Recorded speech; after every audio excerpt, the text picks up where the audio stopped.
Hello, friends and subscribers.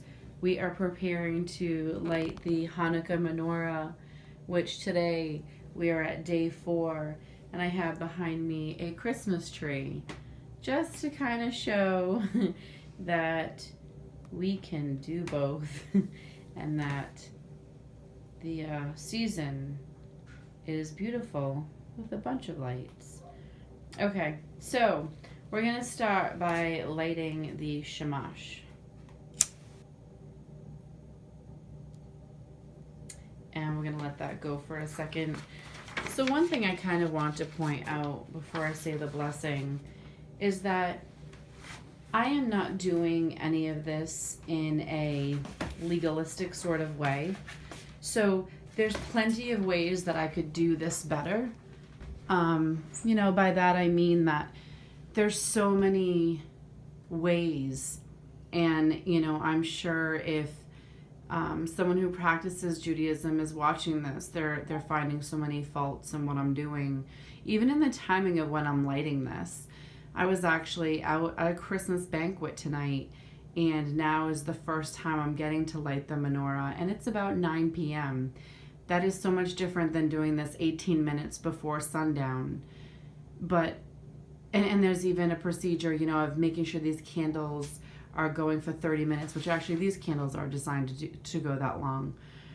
But in a perfect world, yes, I would be using olive oil in little, containers, and we can go back to the time of the Maccabees where it should be sealed off and processed and done by a high priest. But the point of the menorah for me and what I'm doing is about lighting these candles in honor of a time and a season that was supernaturally imposed and put upon this earth by God. A time where Haggai spoke of 450 years before. So this is symbolic for me.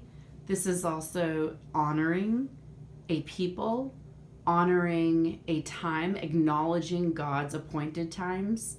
And so when I do this, I don't do it to be perfect. I don't do it according to, the exact prescription. I do it according to what the Holy Spirit puts on me and what I know and what I can apply to my life without being legalistic, because we are in a time that is so special, having Yeshua every day, every moment of our lives. That is a very unique thing compared to history past. And this first candle, Shamash, represents just that, Yeshua HaMashiach, as the suffering servant in Isaiah 53. So I will now say the blessing.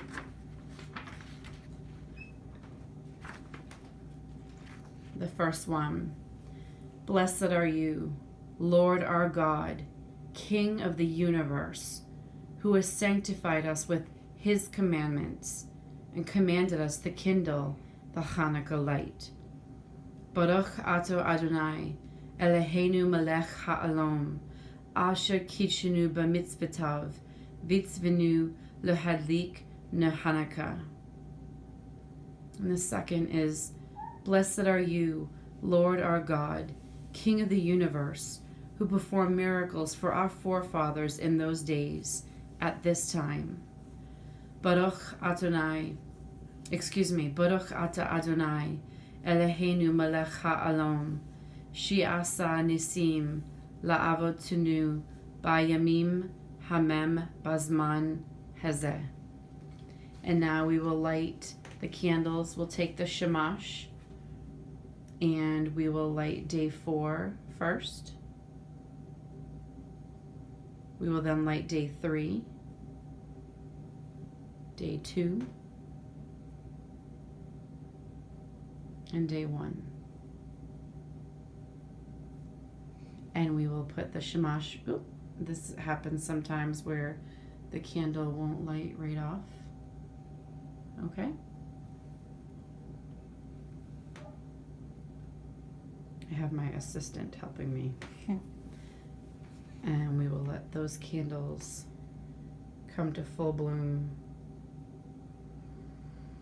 Praise be to God for this season of Hanukkah, for this time that us Gentiles, believers in Messiah Yeshua, grafted into the olive tree, that we can partake in this and we can embrace all that God has to offer, all that Jesus himself took part in, and that we can be part.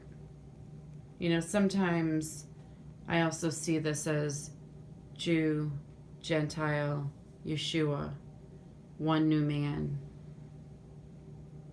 Yeah.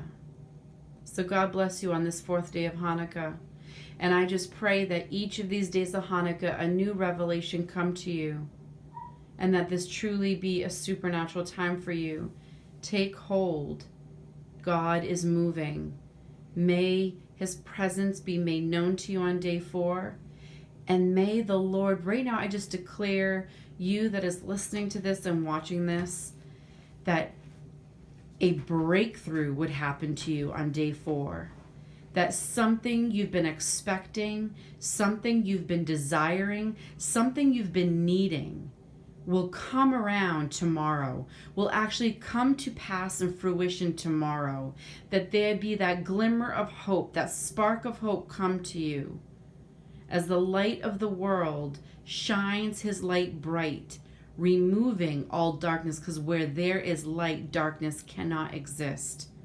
So whatever's been holding back your dreams is being stopped right now in Yeshua's name. Any aspects of the enemy that has affected your dreams from coming to fruition are paralyzed and arrested right now in Yeshua's name. And doors that need to be open, God doors that need to be open, are going to be open tomorrow. Tomorrow in the sense of when daylight comes, but on day 4. And doors of the enemy will be sealed shut that no man can open. In Yeshua's name, I declare this and decree this in Yeshua's name. Victory is had at this time. God bless you. Shalom and happy Hanukkah.